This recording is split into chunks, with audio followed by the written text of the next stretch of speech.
Assalamualaikum warahmatullahi wabarakatuh. Alhamdulillahi hamdan katsiran tayyiban mubarakan fihi kama yuhibbu rabbuna wa yarda. Asyhadu an la ilaha illallah wahdahu la syarikalah wa asyhadu anna Muhammadan abduhu wa rasuluh. Allahumma salli wa sallim wa barik wa an'im ala rasulina wa syafi'ina wa imamina wa qudwatina wa sayyidina Muhammadin sallallahu alaihi wasallam wa ala alihi wa ashabihi wa man tabi'ahu bi ihsan ila yaumiddin. Subhanaka la ilma lana illa ma 'allamtana innaka antal alimul hakim. Allahumma anfa'na bima 'allamtana wa 'allimna ma yanfa'una wa zidna ilman ya alim. Amma ba'd. Saudaraku dirahmati Allah Subhanahu wa taala, berbahagia sekali, bersyukur kita pada Allah di malam hari ini di masjid yang indah, yang barokah ini. Maka kita harus mendoakan orang tua kita, waliduna Ustadz Muhammad. Semoga Allah memberkahi, menjaga beliau, keluarganya, keturunannya, hartanya. Dan demikian juga untuk semua kita yang hadir dengan semangat iman di pertemuan kali ini. Semoga Allah memberkahi kita semua, untuk keluarga kita, keturunan kita. Dan semoga Allah memberikan kita kesempatan untuk menyaksikan Allah hadirkan kembali syariatnya di muka bumi. Sesuai dengan Allah SWT, kita malam hari ini akan mencoba masuk minta izin ke Rasul, minta masuk ke rumahnya. Kita mau mengetuk pintu rumah Nabi, kemudian minta izin belajar dari dalam rumah Nabi SAW. Mungkin tidak semalaman, tapi hanya beberapa saat di rumah mulia itu. Semoga kita kebagian kemuliaannya. Saudaraku dirahmati Allah SWT, inspirasi dari rumah Nabi sallallahu alaihi wasallam, saya ingin mulai dari jaminan beliau yang sering saya sampaikan, karena ini jaminan utama beliau ketika beliau menyampaikan tentang rumahnya, rumah terbaik, keluarga terbaik. Nabi mengatakan bahwa khairukum li ahli wa ana khairukum li ahli. Yang terbaik di antara kalian, siapapun kita ini, yang terbaik adalah siapa yang paling baik pada keluarganya. Dan saya, kata Nabi, adalah orang yang terbaik pada keluarga saya. Jaminan ini mestinya cukup untuk kita belajar tentang tema rumah tangga yang sangat amat penting ini. Mestinya langsung dari Nabi saja, tak usah muter-muter ke yang lainnya, langsung ke Rasul SAW. Toh semua ada datanya. Teman-teman mau data apa tentang rumah tangga Nabi? Ada. Di semua peran beliau juga ada riwayatnya. Beliau berperan sebagai pribadi, beliau berperan sebagai suami, istri-istri beliau berperan sebagai istri, kemudian beliau berperan sebagai ayah, sebagai ibu, di sebagian istri Nabi yang mempunyai keturunan, kemudian sebagai kakek. Artinya selengkap itu, sehingga masa iya kita masih perlu yang lain. Dan pembahasan tentang tema keluarga itu pembahasan yang besar, walaupun sayangnya tidak ada sekolahnya. Ya, dan saya sering juga sampaikan bahwa kita ini untuk punya keahlian tertentu rela sekolah bertahun-tahun lamanya. Tadi pagi saya di Al-Irsyad sana dengan teman-teman muda di acara pranikah, saya tanyakan itu. Kalau Anda pengen kursus membuat kue berapa lama? Ada yang jawab setahun, Ustaz. Oh, lama juga cuma bikin kue doang. Oh iya, karena itu perlu ilmu. Anda mau jadi arsitek perlu sekian lama. Padahal hasilnya kue ya cuma, kursus kue itu hasilnya cuma makanan, arsitektur hasilnya ya bangunan. Apapun bentuk bangunannya. Lah rumah tangga kita itu hasilnya manusia loh. Anak-anak loh. Dan anak-anak itu adalah unsur paling penting di peradaban ini. Manusia itu unsur paling penting di peradaban ini. Sayangnya nggak ada sekolahnya. Bagaimana jadi suami, gimana jadi istri, gimana jadi bapak, ibu, kakek, nenek. Nggak ada sekolahnya. Sangat disayangkan. Sangat disayangkan itu. Ya. Harusnya ini masuk di kurikulum kita. Masuk di kurikulum pendidikan kita mestinya. Kalau anak lulus SMA, itu kan nggak semua anak pengen kuliah, Pak. Ada yang pengen kuliah, ada yang nggak pengen kuliah, betul ya? Tapi kalau nikah pengen. Betul kan? Kalau nikah mah ingin. Tapi tidak ada kurikulumnya. Masukkanlah di kurikulum SMA, yang punya sekolahan masukkanlah di kurikulum SMA ini. Gitu ya. Kalau nunggu negeri ini Anda mau nunggu sampai kapan? Perbaikan generasi ini supaya memasuki rumah tangga ini bukan kira-kira, bukan raba-raba, tapi betul dalam panduan Rasul, dan Rasul sudah memberikan jaminan, dan saya adalah orang terbaik di urusan rumah tangga ini. Baik teman-teman dirahmati Allah. Sebelum saya masuk tentang bagaimana Nabi berumah tangga, saya ingin bicara tentang rumah beliau. Inspirasi di rumah Nabi kan, rumahnya. Karena di sana ada inspirasi besar. Seorang imam besar di kalangan tabi'in dulu, Imam Al-Hasan Al-Basri rahimahullah ta'ala, waktu di masa kekhilafahan Utsman bin Affan radhiyallahu anhu, pernah masuk ke rumah Nabi itu. Tentu Rasul sudah wafat ya, kan udah masa Utsman.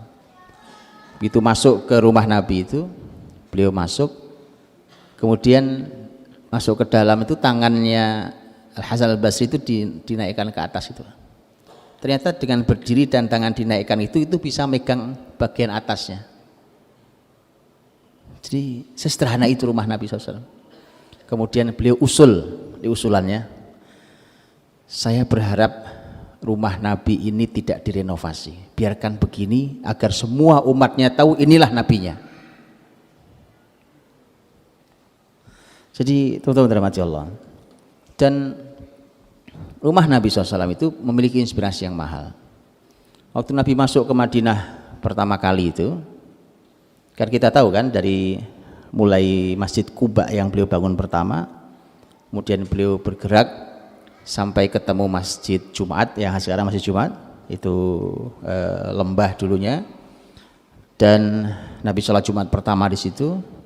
Sudah, setelah itu kan Nabi buat rebutan orang karena hari itu hari Jumat, buat rebutan orang bahwa singgah di rumah saya. Maka Nabi mengatakan, sudah biarkan, ini onta ada yang merintah ini, kita perintah biar dia jalan sendiri. Berhentilah tuh onta di tempat Masjid Nabawi hari ini, berhenti di situ, untanya berdiri lagi, jalan lagi, muter, nggak lama balik ke tempat itu lagi. Kata Nabi, berarti di sini tempatnya. Jadi yang menentukan lokasi Masjid Nabawi itu onta, tapi bukan sembarang onta itu. Kata Nabi, da'ha fa innaha ma'murah. Itu ada yang merintah tuh onta. Begitu sampai di situ, kan tidak ada apa-apa. Nabi hadir di Madinah tidak punya apa-apa, rumah yang nggak ada, itu nggak ada. Sementara nanti beliau harus membawa keluarganya. Maka Rasulullah SAW numpang nginep di rumah Abu Ayyub Al-Ansari. Ini saya ceritakan alurnya supaya kita tahu bagaimana cara kita berpikir. Numpang di rumah Abu Ayyub Al-Ansari. Abu Ayyub Al-Ansari nggak jauh dari tempat itu tanah kosong. Tanah kosong itu di kanan kirinya dulu ada kuburan orang musyrik, ada pohon gorkotnya. Kemudian di tempat kosong yang digunakan untuk jemur korma. Kuburan dipindahkan, pohon-pohon ditebang. Kemudian Nabi beli tanah milik dua anak yatim di situ, kemudian dibangunlah masjid. Tapi sepanjang membangun masjid dan membangun rumah Nabi itu, dibangunlah dulu masjidnya sebelum membangun rumah Nabi. Nabi numpang nginep di rumah Abu Ayyub Al-Ansari radhiyallahu anhu. Abu Ayyub punya rumah dekat situ juga, 2 lantai rumahnya, dan Nabi menempati salah satu lantainya. Gitu ya. Tadinya Nabi menempati rumah bagian bawah, rumah Abu Ayyub sama istrinya di atas, Abu Ayyub di atas sengsara karena serba nggak enak Rasul di bawah, gitu ya. Kalau jalan takutnya debu bertebaran ke Nabi SAW, bahkan pernah pecah tempat air di atas. Kemudian setelah itu karena takut netes ke Nabi SAW, sampai Abu Ayyub dan istrinya kalau di atas itu jalannya pakai ujung kakinya, ujung jari kakinya. Saking tidak mengganggu Nabi, tapi lama-lama gak kuat juga Abu Ayyub. Datang ke Nabi Rasulullah, lihat kalimat Abu Ayyub lucu juga beliau. Beliau mengatakan, ya Rasulullah, bagaimana kalau engkau pindah ke atas? Kata Nabi, saya ini banyak tamu datang segala macam. Kata Ubay bin Rasulullah, kau di atas saja deh, di atas saja. Kan wahyu datangnya dari langit, ya kan? Emang kalau di bawah dia langit enggak gitu ya. Tapi begitulah ya. Akhirnya Nabi tahu ya sudah baik, saya ke atas. Nginap di rumah Abu Ayyub. Lihat teman-teman, yang diselesaikan Nabi pertama kali adalah masjidnya. Masjidnya diurusi, dibangun dulu, rumahnya belum jadi. Sudah selesai masjidnya besar, ukurannya kurang lebih ya sekitar 30 kali 30 lah. Kurang lebihnya ya, lebih sedikit. Meter. Kurang lebih 30-an kali 30-an meter. Oke. Itu rumah besarnya. Kiblatnya dulu menghadap ke Baitul Maqdis, berarti menghadap ke utara. Jadi teman-teman bisa bayangkan ya, kalau kiblatnya ke arah sana, umpamanya ke arah utara, umpamanya ke Baitul Maqdis, maka rumah Nabi posisinya di sebelah kanan belakang, nempel di masjid. Di sana, pelataran sebelah sana. Ngadap kiblat ke sana, bagian depannya di sebelah sana, di bagian sebelah kanan belakang. Nempel di sana rumah Nabi, kecil-kecil. Makanya bahasa istilahnya bukan rumah. Dan itu diabadikan menjadi nama surat dalam Quran. Quran tidak menyebut rumah Nabi, tapi menyebutnya Al-Hujurat. Hujurat artinya bukan rumah. Hujrah itu bilik, kamar-kamar.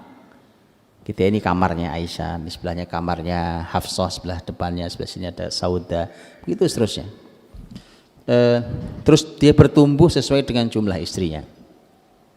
Jadi sebutnya, maka para ulama menyebutnya sebagai Al-Hujurat Asy-Syarifah, sebagai ruang-ruang atau bilik-bilik, kamar-kamar yang mulia. Dan kalau teman-teman masuki rumah Nabi itu cuma ada dua. Begitu masuk rumahnya Aisyah, ada dua. Ada ruangan tidak besar Nabi nerima tamu, kemudian sebelahnya langsung kamarnya Nabi dan Aisyah. Begitu rumah istri yang lain kurang lebih. Cuma itu aja. Jadi dalam satu kotak begitu dibelah dua.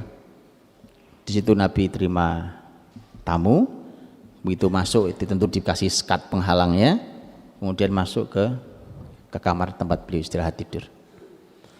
Dah, hanya itu. Dan makanya Nabi SAW itu, makam beliau itu posisinya yang makam hari ini yang ada Rasul, Abu Bakar dan Umar, itu adalah posisi ruang tamu. Karena waktu Nabi sakit, Nabi minta dirawat terakhir di rumah Aisyah, disetujui oleh istri yang lain, kemudian dirawat di situ. Tentu supaya tidak mengganggu privasinya Aisyah di kamarnya, maka dirawatnya di ruang tamu itu. Dan para nabi dimakamkan di mana mereka meninggal. Disitulah dimakamkannya. Ya. Nah, teman-teman rahmati Allah Subhanahu wa taala. Itu kurang lebih rumah Rasul kita SAW. Ada pesan kesederhanaan, gitu ya. Ada pesan dekat dengan rumah Allah Subhanahu wa taala. Makanya ini juga inspirasi yang mahal. Persis seperti doanya Nabi Ibrahim alaihissalam. Ya, Nabi Ibrahim ketika meletakkan istrinya dan anaknya Ismail alaihissalam di lembah Mekah itu. Apa kalimat Nabi Ibrahim? Rabbana inni askantu min dzurriyyati biwadin ghairi dzi zar'in 'inda baitikal muharram. Ya Allah, Rabb, saya meletakkan anak keturunan saya ini di lembah yang tidak ada pohonnya, ya, di lembah Mekah itu tidak ada pohonnya, di samping rumahmu yang mulia, Ka'bah. Sehingga teman-teman dirahmati Allah, kalau Anda punya rumah di samping masjid itu betapa bahagianya. Makanya dulu tata kota Islam itu selalu tata kota itu di tengahnya adalah masjid. Yang lainnya tumbuh mengitari saja. Dia mengitari rumah-rumah, fasilitas, nanti ada pasar, ada apa, itu semua mengitari. Benar bahwa ternyata memang pusaran kita adalah masjid, baik secara tata kota ataupun secara tata hati sama. Karena orang beriman itu berpusarnya di masjid harusnya. Berpusarnya harus di masjid. Nah, hari ini tata ruang yang ada ini mulai berubah. Pusarannya adalah pasar. Betul? Coba Anda lihat apartemen. Dimanapun apartemen itu yang dijual adalah di sini ada mallnya.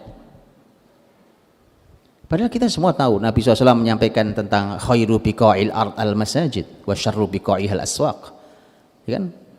Iya, perbandingannya kan itu. Nah, kalau tempat terbaik adalah masjid, tempat terburuk adalah pasar. Bayangkan rumah kita pusarannya adalah tempat terburuk. Jadi apa anak-anak? Gitu. Maka pusarannya itu semua mengelilingi masjid. Semua kehidupan ini dulu dalam Islam ditata kota. Lihat kota manapun, Anda boleh lihat. Bentang dari ujung barat di Andalus sana sampai terakhir zaman kepemimpinan Turki Utsmani, terus sampai itu begitu pusarannya masjid. Nah, ketika zaman berubah menjadi zaman materialistik seperti hari ini, pusarannya menjadi lihat ini tidak bisa ditipu, tidak bisa direkayasa bahwa orang menunjukkan keburukannya. Pusarannya adalah tempat terburuk di muka bumi, yaitu pasar. Jadi teman-teman, ini inspirasi untuk milih lokasi rumah, gitu ya. Nggak apa-apa, nggak mesti harus nempel masjid. Ya jauh dikit dari masjid nggak apa-apa. Yang paling penting nyampe ke masjid, itu yang paling penting. Ya, samping masjid tapi nggak pernah masuk masjid ya sama aja kan. Artinya bahwa oke, yang paling penting gitu. Tanyakan di mana masjidnya. Saya sering sampaikan begitu. Kadang-kadang orang tua itu hanya senang lihat anaknya sudah mandiri, beli rumah, terus senang, oh masya Allah rumahmu bagus ya kan, alhamdulillah rumahnya bagus, kemudian pemandangannya bagus, udaranya bagus ya kan. Tanyakan di mana masjidmu nak? Itu paling penting pertanyaan itu. Tidak bisa didik generasi jauh-jauh dari masjid itu nggak bisa pak, nggak bisa. Kan orang beriman itu berpusarnya di masjid. Fi buyutin adzinallahu an turfa'a wa yudhkara fiha ismuh yusabbihu lahu fiha bil ghudwi wal asal. Itu di rumah-rumah Allah itulah, disitulah sumber semua cahaya itu. Karena di ayat sebelumnya bicara tentang cahaya kan, Allahu nurus samawati wal ard, tentang masalah cahaya, semua pusaran cahaya. Maka carilah tadi ya, kalau ini menjadi inspirasi penting, rumah Nabi nempel di masjid bagian belakang itu. Nah ketika kiblat pindah, gitu ya, pindah ngadep ke selatan, yaitu menghadap ke Masjidil Haram, posisinya jadi berubah. Posisi yang hari ini jadi rumah masjid, posisi Nabi terhadap masjid jadinya sebelah kiri bagian depan, jadinya ya kan? Nah, tadi di situ sebelah kiri bagian depan. Nah, itu rumah Nabi SAW. Dan ya begitu teman-teman rahmati Allah. Jadi Nabi ingin menyampaikan tentang masalah tema rumah itu, babnya bukan sebatas rumah Anda seharga berapa miliar, tapi di dalamnya Anda bahagia apa tidak. Babnya itu, mampukah Anda menciptakan rumahku surgaku gitu ya. Dan ternyata Nabi ingin tunjukkan, teman-teman tahu bangunan modelnya kayak masjid namanya Taj Mahal, tahu ya, ini dia Taj Mahal. Itu kan kisahnya sang raja, sang pemimpin yang sangat sedih saking cintanya pada istrinya meninggal, dibangunkan monumen cinta itu sebenarnya. Itu monumen cinta. Tapi lihat teman-teman, subhanallah, untuk menunjukkan cinta tidak perlu monumen semahal itu. Kalau Anda ingin tahu monumen cinta yang sesungguhnya adalah itu, makam Nabi hari ini itu monumen cinta itu. Sesederhana itu, karena disitulah dulu semua kebaikan ada di situ, di rumah tangga Nabi SAW. Adapun makam Nabi yang sekarang adalah kamarnya Aisyah radhiyallahu anha. Maka itu monumen cinta itu. Tidak perlu orang besar-besar, mahal-mahal, taunya Anda tidak bahagia. Baik, begitulah rumah Nabi. Kalau masuk ke dalam, teman-teman, di rumah Nabi itu ya perabotannya ada, tapi sederhana sekali. Sederhana sekali. Nabi punya tempat duduk. Tempat duduknya itu Karena zaman dulu serba lapis kulit, ya kulit onta, ya kulit kambing gitu ya. Kulit itu serba guna, bisa buat tempat tidur, bisa buat tempat duduk, bisa buat bejana air dan seterusnya. Dulu gitu, itu diisi supaya lebih empuk, diisi menggunakan kulit kayu. Itu kulit-kulit kayu itu kumpulkan, dimasukkan, nah itu tempat duduk Nabi. Nah, sesederhana itulah semuanya. Kalau teman-teman mau bicara tentang bagaimana gelasnya, bagaimana piringnya, bagaimana ini, itu teman-teman rahmati Allah, itu disebutkan dengan sangat detail oleh para ahli ilmu. Imam At-Tirmidzi punya buku, punya kitab mengungkap itu semua. Bukunya bernama Asy-Syama'il Al-Muhammadiyah, bisa dicek di sana. Tapi semua dengan penuh kesederhanaan itu lakukan. Dan Nabi sampai disebutkan Nabi SAW itu makan itu sampai tidak pernah makan Nabi di meja itu. Nabi makan itu gelar di bawah ini ada digelar gitu ya. Kalau sekarang diganti plastik sayangnya gitu ya. Dulu gelarannya bukan plastik dan gelaran itu bisa dipakai lagi. Kalau kulit kan bisa dipakai lagi. Ya udah, gelar dimakan di bawah, makan Nabi dengan keluarganya gitu. Para ulama mengomentari, ini komentar ulama, mengapa Nabi tidak pernah makan di meja? Karena Nabi SAW ingin mengajari tema tawadhu dan kesederhanaan. Saya tidak tahu, ternyata para ulama menyampaikan bahwa makan di meja itu dulu merupakan kebiasaan apa namanya ya, orang-orang yang tidak menunjukkan ketawadhuan gitu. Bukan tidak boleh, untuk makan di meja juga boleh ya, tidak masalah. Tapi itulah Nabi kita SAW menunjukkan itu. Dan pembahasannya juga memang sangat sederhana. Sesederhana itu. Sesederhana Nabi SAW kalau datang habis syuruk, habis terbit matahari, Nabi SAW ada di masjid sampai terbit matahari. Begitu pulang Nabi kan nyari sarapan. Kalau Nabi sedang tidak puasa, Nabi cari sarapan kan. Nyari sarapannya itu sesederhana Nabi berkata, hal min syai', apakah ada sesuatu di rumah ini? Kata sesuatu itu artinya apa saja deh. Makan tuh dibikin simpel gitu loh Pak, dibikin sederhana. Makan itu biasa saja gitu ya, yang ada dimakan, nggak usah terlalu banyak komentar Pak. Ini kebanyakan nonton acara kuliner kita ini. Iya, banyak nonton acara kuliner, akhirnya semua dikomentari. Makan tuh kalau nggak dikomentari, wah ini jos ini kan gitu. Kalau nggak begitu rasanya kurang top dia. Yakin Nabi kita itu kalau sarapan bahasanya cuma begitu, apakah ada sesuatu?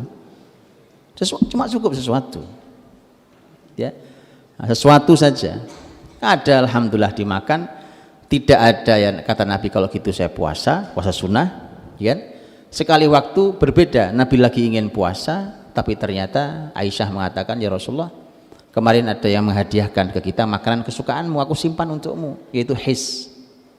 Ada makanan namanya hais. Kalau teman-teman ke Madinah cari ke pasar kurma, nanya hais ada apa tidak. Itu gabungan antara kurma dicampur dengan minyak samin, saya nggak tahu campuran-campuran, ada gandum segala macam. Enak, makanannya manis. Itu adalah makanan kesukaan Rasulullah SAW. Ada orang memberikan hadiah, disimpan oleh Aisyah. Begitu Nabi datang, kok Nabi nggak nanya makan ya, ditawari, ya Rasulullah makan, kata Nabi saya puasa. Kata Aisyah, loh ini kemarin dikasih hadiah saya simpan untukmu. Kata Nabi kalau gitu kesini kan saya makan. Karena beliau puasa sunnah, menyenangkan hati istri yang telah menyimpan makanan untuk Nabi SAW itu wajib hukumnya, maka beliau batalkan puasa sunnahnya gitu ya. Itu pelajaran juga mahal tentang tema makan itu. Kadang-kadang istri itu sudah menyiapkan makanan di atas meja, dicicipi lah Pak, walaupun di luar mungkin sudah makan ya kan, sudah makan. Karena buat wanita masakan itu sesuatu banget, sesuatu yang luar biasa.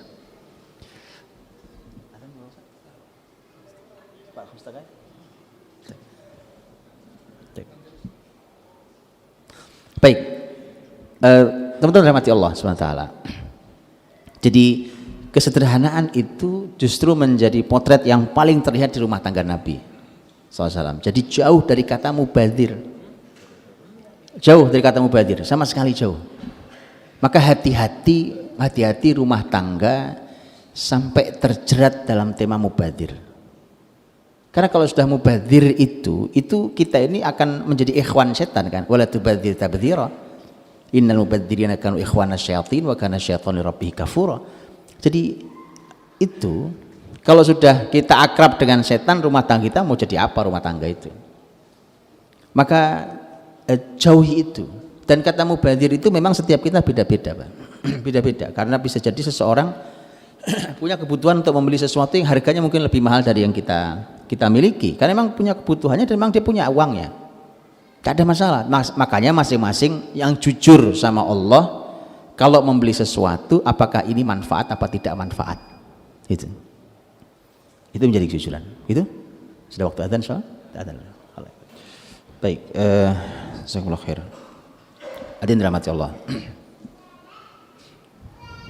Itu potret awal tentang keadaan rumah Nabi SAW yang tadi saya katakan potretnya memang kesederhanaan, tapi kesederhanaan itu yang mengantarkan beliau pada kebahagiaan dan mengantarkan semua yang ada di dalam bahtera rumah tangga beliau itu semua dalam bahagia.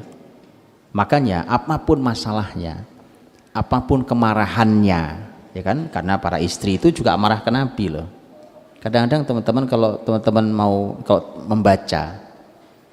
membaca kalimat-kalimat istri Nabi itu, sampai saya merasa begini, ini kalau dipotretnya sebagai istrinya itu bukan istri tapi dipotretnya sebagai umat, ini rasanya dosanya besar banget ini. Tapi karena potretnya adalah istri, maka Nabi senyum-senyum aja, karena yang sedang bicara ini istri saya gitu, bukan umat saya, bukan sebatas umat tapi umat saya, tapi ini istri gitu. Karena kalimat-kalimatnya begitu. Kadang-kadang kalimat itu kalau marah ya keluar juga kalimat-kalimat itu. Makanya Abu Bakar radhiyallahu anhu itu kadang lepas juga kendalinya gitu. Orang sesabar Abu Bakar itu Aisyah bisa ditampar sama bapaknya itu. Karena tadi kadang-kadang, tapi Rasul memarahi Abu Bakar. Kata Rasul, jangan lakukan itu. Jangan lakukan itu. Karena yang bicara ini kan istri dalam keadaan. Artinya semarah apapun istri Nabi, ketika oleh Nabi diberikan pilihan untuk cerai, nanti ada kisahnya, mungkin nanti kalau ada waktu saya kisahkan. Ketika ditawari untuk dicerai, karena itu perintah Allah SWT dalam surat Al-Ahzab, itu nggak ada yang mau, tak ada yang mau. Orang yang sudah sepuh, wanita sepuh seperti Saudah radhiyallahu anha, istri Nabi yang paling tua adalah Saudah, usianya sudah tua. Ada yang mengatakan waktu dinikahi Nabi umurnya memang sudah 55 tahun. Sudah tua. Kemudian Nabi sempat juga menawarkan cerai pada Saudah. Saudah mengatakan tidak ya Rasulullah, karena saya sudah tidak perlu malam saya hadiahkan malam saya pada Aisyah, dan karena saya ingin nanti ketika dibangkitkan di hari kiamat disebut sebagai istrimu. Nah itu Pak. Jadi apapun masalahnya, makanya kemudian sejak itulah maka malamnya Saudah dihadiahkan pada Aisyah, sehingga Aisyah punya jatah 2 malam dibanding yang lainnya. Makanya Aisyah radhiyallahu anha nyaris tidak pernah punya masalah dengan Saudah, gitu Pak, karena dapat jatah 1 malam itu hadiahnya. Kalau dengan lain bisa masalah, tapi dengan Saudah itu tidak. Dan itu adalah warna-warni indah di kehidupan rumah tangga Nabi sallallahu alaihi wasallam. Saudaraku dirahmati Allah, Rasul di kehidupan rumah tangganya itu di semua fungsinya istimewa, karena hasilnya semua istimewa. Ini Masya Allah ya. Bayangkan ada 1 anak saja yang istimewa, hasilnya itu bisa menjadi aset dunia akhirat kita. Ini semuanya istimewa. Istri-istrinya semua orang luar biasa mulia. Kan Allah memberikan potret di Quran umpamanya, sebagaimana kita sering bahas, bahwa salah satu istri Nabi Nuh, kemudian istri Nabi Lut alaihi wassalam, ternyata istrinya tidak beriman kan, tidak beriman, tapi Nabi punya istri 11-11-nya istimewa. Itu kan dahsyat. Jadi Allah mengungkap tentang istri Nabi Nuh, Nabi Lut, daraballahu mathalan lil ladzina kafaru imra'ata Nuh wa imra'ata Lut kanata tahta 'abdaini min ibadina salihin fa khanatahuma falam yughniya 'anhuma minallahi syai'a wa qila dukhulan nar ma'ad dakhilin. Artinya memang bahwa ini istri Nabi tapi gagal gitu, mendidik istrinya. Nabi Muhammad SAW istri juga tidak 1, istri 11 itu semuanya istimewa. Itu kan kenapa tidak kita belajar ke Nabi kan? Nah, bagaimana Nabi SAW istimewa dengan seluruh istri-istrinya itu. Dan ketika kita masuki posisi Nabi sebagai suami dan istri beliau sebagai istri, dengan semua drama dan warna-warni indahnya, itu masing-masing berperan juga luar biasa. Teman-teman kalau membaca istri-istri Nabi SAW, mereka itu punya peran yang berbeda-beda. Peta terhadap Nabi juga beda-beda. Peta terhadap Nabi juga beda-beda. Contohnya, kalau bicara tentang istri Nabi yang pertama, Khadijah radhiyallahu anha, kita tahu bahwa beliau wanita yang awal, Nabi tidak menikah dengan wanita manapun saat Khadijah masih hidup. Memang bahkan Nabi yang berkata pada Aisyah radhiyallahu anha, ya kan, wallahi ma abdalani Allahu khairan minha, Allah tidak pernah memberiku ganti istri yang lebih baik daripada Khadijah. Wanita luar biasa lah Khadijah radhiyallahu anha. Sehingga ketika sudah meninggal sekalipun, Nabi sudah hijrah pindah ke Madinah, makam Khadijah di Mekah. Nabi tinggal 500 kilo kurang lebih dari makam itu, ya kan? Tapi kenangan dengan Khadijah nggak hilang. Emang ini wanita yang satu ini istimewa, tidak hilang. Itu yang membuat Aisyah sangat cemburut. Dia punya petanya Nabi sampaikan. Waktu semua orang kafir dia beriman, waktu semua orang tidak percaya dia percaya sama saya. Gitu? Yang pertama masalah visi yang sama, yang kedua masalah istri yang mendukung suami, yang ketiga masalah Khadijah itu punya dana besar, punya harta besar, dia yang digunakan untuk mendukung visi suaminya, dan yang keempat adalah fitrah manusia, bahwa dia darinya Nabi dianugerahi keturunan anak-anak. Peta istimewa Khadijah itu, teman-teman, itu di situ posisinya. Di posisi Nabi mulai dakwahnya, maka wanita yang seperti Khadijah itu yang cocok memang untuk mendampingi Nabi di awal. Begitu berjalan dan Khadijah punya 6 anak, kemudian Khadijah radhiyallahu anha meninggal tahun 10 kenabian. Maka Nabi sudah menjadi nabi tahun 10 kenabian, itu sudah 10 tahun jadi nabi. Sudah jadi nabi, kemudian Khadijah meninggal, maka Nabi perlu ada orang yang bisa mendampingi anak-anaknya.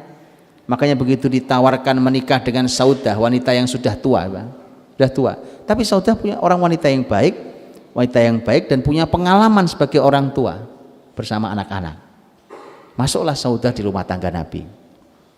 Ya, jadi begitu Khadijah meninggal, maka Saudah masuk di rumah tangga Nabi. Tapi Nabi juga menikah dengan wanita yang lain, yaitu Aisyah radhiyallahu anha, tapi belum serumah nanti ketika di Madinah. Jadi di Mekah itu Nabi serumah dengan Khadijah meninggal serumah dengan Saudah. Kemudian begitu di Madinah, Nabi hijrah ke Madinah, Nabi bawa 2 istri, satu Saudah, yang kedua Aisyah.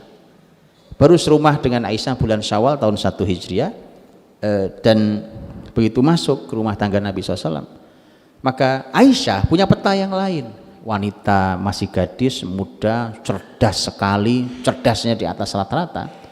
Maka dia adalah penampungan terbesar dari ilmu Nabi SAW. Suaminya orang pinter, Pak. Kalau ibu-ibu, ini juga menarik ya. Ibu-ibu kalau mendampingi seorang suami yang ilmunya banyak, yang pinter, kalau ibu-ibu bisa menjadi penampungan yang luar biasa untuk ilmu suami itu, maka alangkah bahagianya suaminya.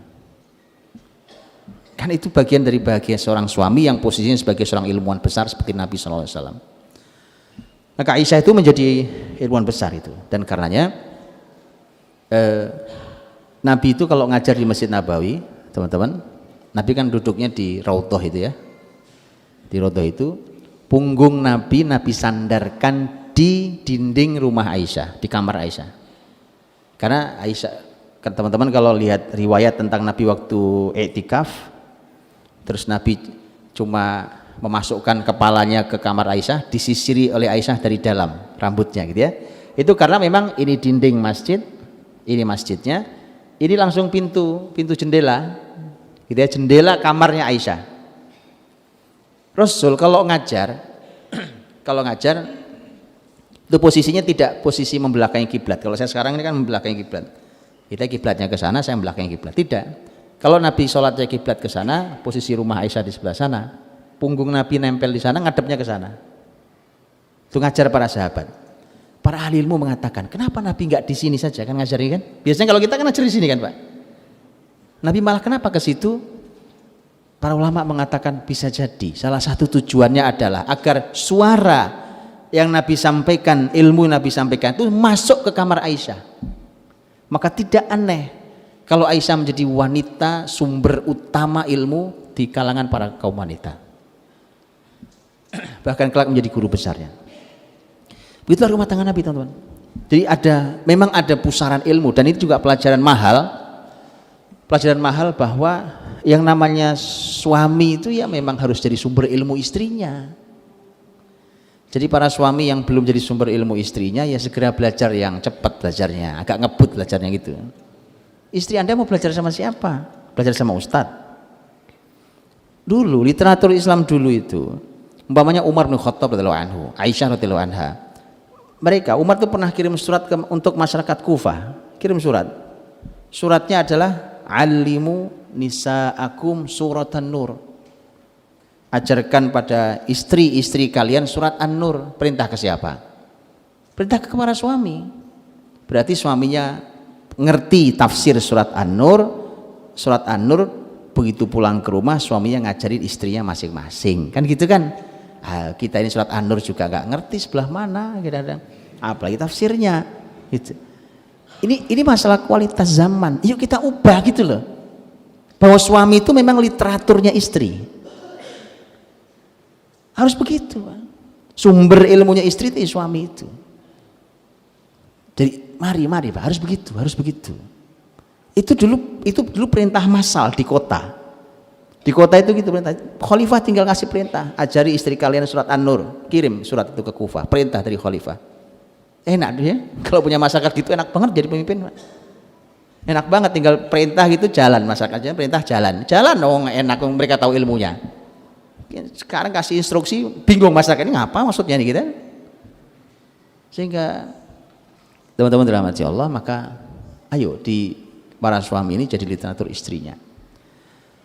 Dan istri Nabi yang lain juga berbeda-beda karena dengan berbagai macam istrinya itu. Ada yang memang para ahli ilmu mengatakan bahwa Nabi SAW salah satu peta pernikahan beliau itu diantaranya adalah untuk mengikat hubungan yang sangat kuat dan erat dengan sahabat-sahabatnya di ring satu.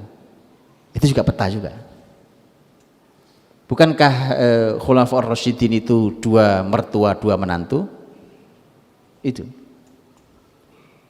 Orang terdekat Nabi, Abu Bakar, Umar, Utsman, Ali, radhiyallahu anhum ajmain. Abu Bakar, Umar mertua. Ada Aisyah, ada Hafsah. Kemudian Utsman dan Ali menantu. Dengan Utsman Nabi memberikan Ruqayyah meninggal dikasih adiknya itu Ummu Kulsum. Dari Utsman menikahi dua. Kemudian Ali menikahi Fatimah radhiyallahu anhum ajmain. Ya teman-teman. Dan itu orang ring satu Nabi. Jadi hubungan ikatan Nabi SAW dengan orang-orang terdekatnya itu bukan cuma hubungan guru dan murid. Hubungan guru dan murid plus hubungan besanan atau mantu mertua, ya kan itu sekalian. Gitu ya, jadi paham antum ya. Kalau sudah paham silahkan lirik kanan kiri. Nah itu mana yang kira-kira bisa. Ini pertemanan, ikatan pertemanan luar biasa. Gitu ya, pertemanan yang itu indah sekali teman. Dan pola-pola itu dulu itu untuk mencari orang-orang terbaik loh. Mencari orang-orang terbaik. Gitu ya. Saya Masya Allah kemarin ketemu teman saya yang sudah lama nggak ketemu, sudah lama sekali saya tidak ketemu, dan begitu ketemu beliau mimpin sebuah pesantren yang besar. Ini pesantren sudah tua. Beliau ini sebenarnya posisinya mantu. Masya Allah murid sebenarnya, murid terbaik diambil jadi mantu oleh pemilik pesantren. Ternyata ini analisanya mertuanya memang luar biasa. Ternyata memang tidak ada anak-anaknya yang bisa melanjutkan pesantren itu. Yang bisa melanjutkan dan membesarkan ternyata mantunya ini. Dari dulu pola-pola begitu dibuat, bahwa murid terbaik jadi mantunya itu biasa. Gitu ya. Pola-polanya indah, pola-pola pernikahan gitu.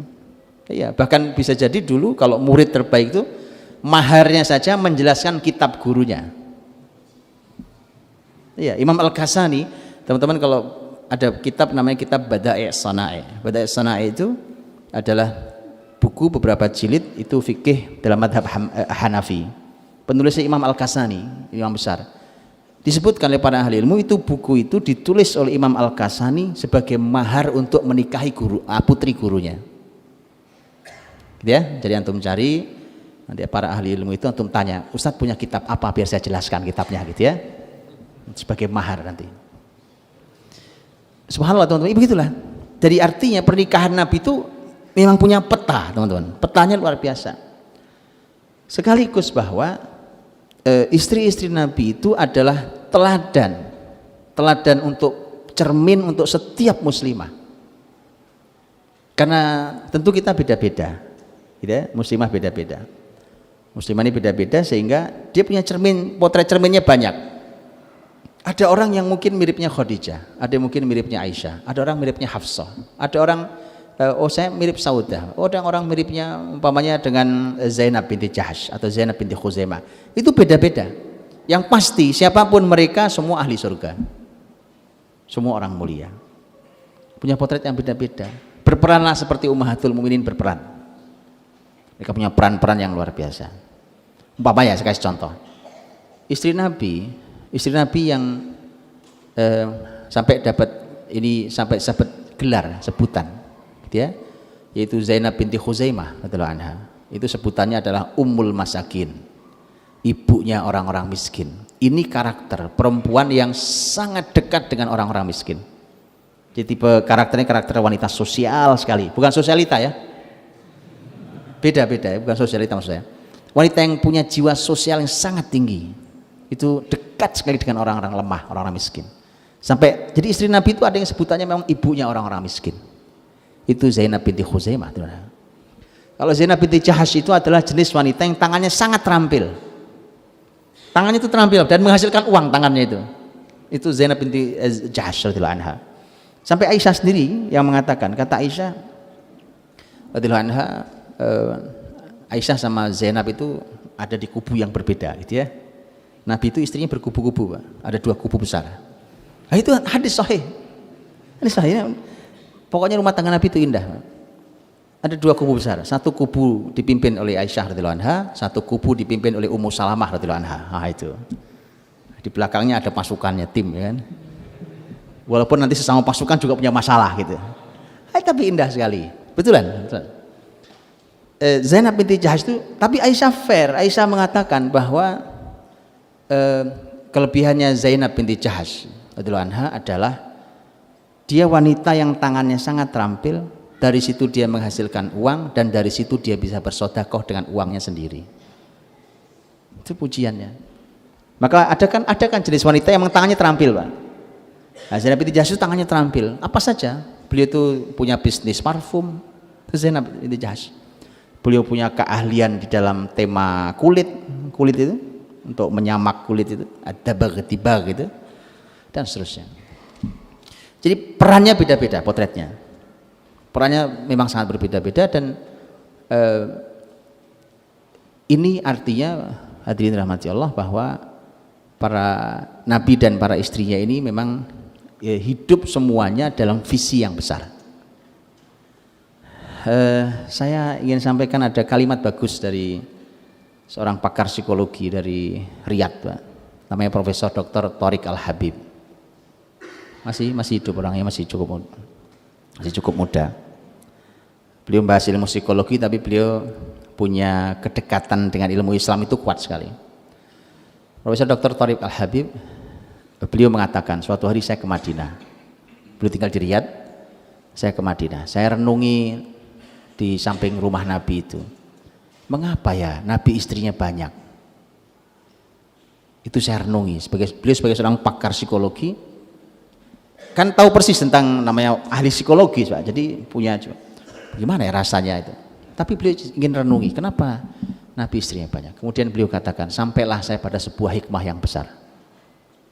Bahwa indahnya kehidupan Nabi dan rumah tangganya itu tidak bisa diceritakan hanya oleh satu istri. Indahnya Nabi dan rumah tangganya itu harus dikisahkan oleh 11 istri baru selesai. Ya, antum paham? Atau nggak paham? Jadi ketawa jadi. Makanya kasihanilah diri masing-masing para bapak-bapak ini, hidupnya nggak indah-indah amat. Satu istri cuma cukup untuk menjelaskan. Kisahnya udah habis kisahnya. Iya kan? Gak ada indah hidup kita nampaknya. Satu istri udah selesai kisahnya. Ini pembahasan pakar psikologi menjelaskan. Coba merenungi itu. Makanya untuk indahkan diri, ya kan? Diindahkan diri. Biar bisa diceritakan oleh banyak yang lainnya. Baik, teman-teman rahmati Allah. Nah, dengan istrinya saja itu punya pola-pola yang juga luar biasa. Ada pelajaran banyak di sana. Kalau tadi saya bicara tentang literatur, suami adalah literatur istrinya. Juga ada pembahasan-pembahasan yang lain. Hari ini yang sering kali jadi sumber masalah, umpamanya masalah komunikasi kan, Pak. Komunikasi itu selalu diangkat di masa, heran juga saya. Ini katanya eranya era komunikasi. Tapi kita sering miskomunikasi. Berarti era komunikasi, peralatan canggih untuk komunikasi, tapi sering masalah komunikasi kita. Itu luar biasa. Dan Nabi mengajari kita tentang tema berkomunikasi dengan para istrinya. Dan komunikasi Nabi indah sekali. Seorang ahli parenting dari Kuwait, Dr. Jasim Al-Mutawwa, beliau pernah menulis tulisan bagus tentang komunikasi Nabi dan istri-istrinya. Beliau menyampaikan bahwa menyebutkan detail contoh-contoh tentang komunikasi dengan kata, gitu ya. Kemudian komunikasi tanpa kata, nonverbal, gitu ya. Komunikasi tanpa kata itu juga bermacam-macam lagi yang lainnya. Dan saya sering ceritakan, bahkan Nabi itu kadang-kadang komunikasinya tidak menggunakan kata-kata, tidak menggunakan bahasa tubuh, tapi menggunakan bahasa aroma. Itu sampai level komunikasi level tinggi itu, Pak. Gitu ya. Sampai menggunakan bahasa aroma. Itu memang kejadian, ya. Dan sudah tahu kan kisahnya, saya sering kisahkan bahwa ketika Hafsah punya masalah dengan Rasul, maka Hafsah meminta tolong pada Aisyah radhiyallahu anha, saya punya masalah sama Rasul, kalau kamu bisa menyelesaikan masalah ini, bisa mendamaikan kami, maka satu jatah malam saya kasih kamu. Nah, dulu jatah malam tuh buat itu, Pak, berbayaran dulu. Indah kan? Nggak ngerti, antum nggak ngerti. Wong saya ngomong indah nggak ada yang ngerti kan, kecuali yang nyoba. Maka ketika Aisyah mampu menyatukan kembali Hafsah dan Rasul, itu disatukan itu, dapat kan? Nabi nggak tahu kisah ini. Dan Aisyah radhiyallahu anha itu punya kebiasaan untuk mengingatkan Nabi bahwa malam ini adalah jatah saya, dia menggunakan parfum khusus. Nah, itu komunikasi dengan parfum. Dia pakai parfum khusus yang begitu dia pakai, gak usah ngomong. Nabi juga tahu, saya diingatkan Aisyah itu. Maka alangkah kagetnya Nabi ketika hari itu mencium aroma Aisyah radhiyallahu anha. Loh, kata Nabi bilang ke Aisyah, ini bukan malammu. Kata Aisyah, aku punya kisah di balik ini. Nah, gitu itu. Tadi itu kisahnya. Jadi Aisyah nggak perlu bicara gitu. Lihat teman-teman, komunikasi Nabi itu sampai level itu. Sampai level itu. Gitu ya. Ya memang kita harus belajar semua. Saya juga perlu belajar banyak hal itu ya. Dan apalagi di masa-masa yang memang genting. Kadang-kadang teman-teman lihat ya. Itu kan komunikasi. Kadang-kadang komunikasi Nabi juga macet karena masalah. Yang paling parah adalah ketika Nabi SAW menjauhi dan tidak mau diajak bicara istrinya 1 bulan lamanya. 1 bulan lamanya. 29 hari. Detail disebutkan kisahnya oleh Umar bin Khattab radhiyallahu anhu. Saya kisahkan ini kisahnya, mungkin nanti saya masih ada waktu, Ustaz Abdurrahman? Oh, enggak ada masalah ya, saya takut waktunya habis. Ini waktu Jombang mungkin beda sama waktu Jakarta. Dikisahkan oleh Umar radhiyallahu anhu. Umar menyampaikan bahwa, kata Umar, saya punya tetangga, kan Umar itu nanti rumahnya agak jauh dari Masjid Nabawi, dan dia ngajinya kan gantian sama tetangganya, ya kan? Gantian, sebagaimana dalam hadis yang disampaikan bahwa kata Umar, saya itu ngaji gantian sama tetangga saya. Hari ini saya ngaji, dia nyari duit, ya kan? Besok dia ngaji, saya nyari duit, gitu ya. Itu kerjasama dengan tetangga itu sampai level itu dulu, sahabat itu. Nanti akan tukar informasi ilmu. Suatu hari pas yang giliran ngaji adalah tetangga saya, datang dia ke saya, kemudian dengan wajah panik gitu, kemudian dia mengatakan, wah ini ancaman besar, ini celaka besar. Kata Umar, karena waktu itu sahabat sedang membicarakan akan ada rencana serangan dari musuh Islam. Apakah mereka sudah datang? Bukan itu. Tapi Nabi menceraikan semua istri-istrinya. Itu isu menyebar di kalangan sahabat. Dan kadang-kadang begitu teman-teman ya. Isu menyebar di kalangan sahabat bahwa Nabi menceraikan semua istri. Nah, Umar kan punya putri. Umar langsung bergegas pergi ke rumah Hafsah. Temui Hafsah, dimarahi itu Hafsah. Ini mesti kamu gara-garanya nih. Gitu ya. Mesti kamu nih gara-garanya, dimarahi. Kemudian ditanya apa sebabnya?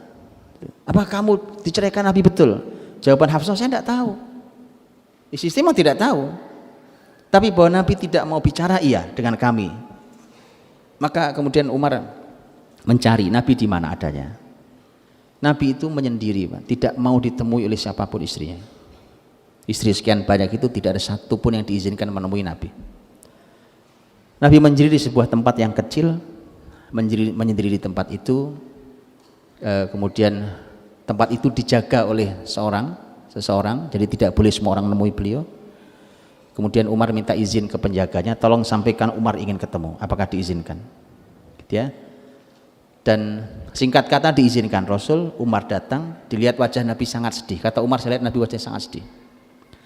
Begitu sedih itu Umar ceritanya pengen menghibur Nabi SAW. Gitu ya, ingin hibur supaya Nabi senyum lah, kasihan Nabi masya Allah sedih. Sahabat nggak ridho Nabi sedih itu. Maka Umar radhiyallahu anhu beliau ingin menghibur Nabi. Kemudian lihat cara Umar menghibur, namanya juga Umar, Pak. Mau menghibur bikin lucu, gimana lucunya Umar, ya kan? Tapi gitu, Nabi nanti ya senyum lah gitu ya. Umar mengatakan gini, ya Rasulullah, kalau ini istri saya itu kira-kira nih ya Rasulullah, kalau saya pukul patah lehernya, orang mau ngelucu kok ngomongin pukul dan patah leher, Pak. Tapi itulah Umar, kalau saya pukul, saya patahkan lehernya, kira-kira apa yang akan kalian lakukan pada saya? Nabi juga tahu ini juga andai kan itu nggak kejadian, nggak mungkin juga kejadian gitu ya. Nabi senyum, begitu senyum baru Umar masuk. Ya Rasulullah, apakah betul kau ceraikan istri-istrimu? Gitu ya. Jadi sahabat tuh masya Allah dengan Rasul tuh nyari celah Nabi bahagia. Baru nanya. Kata Nabi tidak. Begitu tidak tuh Umar sampai takbir, Allahu Akbar, sampai takbir, senang sekali. Ternyata nggak benar berita di luar. Kata Nabi tidak, saya tidak menceraikan istri saya. Cuma saya tidak mau ditemui oleh istri saya itu. Sudah, tidak mau ditemui. Dan Umar menggambarkan detail, Pak, sampai Umar tuh nangis.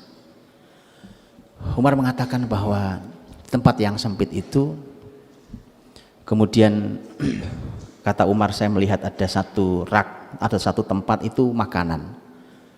Nggak ada makanannya, cuma gandum paling satu sok. Kemudian ada kirbah, ada satu tempat dari kulit, di tempat air.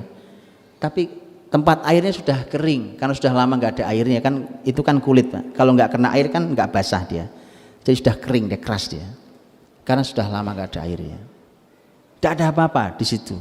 Umar nangis sampai kemudian Umar mengatakan, sampai Nabi mengatakan, apa yang buatmu nangis wahai Umar? Umar mengatakan, ya Rasulullah, karena Umar melihat ada bekas tidur Nabi membekas di tikar. Ada cuma tikar, Nabi tidur di situ, kemudian terlihat bekas tikar itu di badan Nabi SAW. Umar mengatakan, ya Rasulullah, para kaisar, para kisra, pemimpin-pemimpin besar itu, mereka itu hidup dengan begitu mewahnya. Padahal engkau adalah Rasul, engkau adalah orang pilihan Allah. Apakah layak engkau hidup dengan cara seperti ini? Gitu. Apa kata Nabi SAW?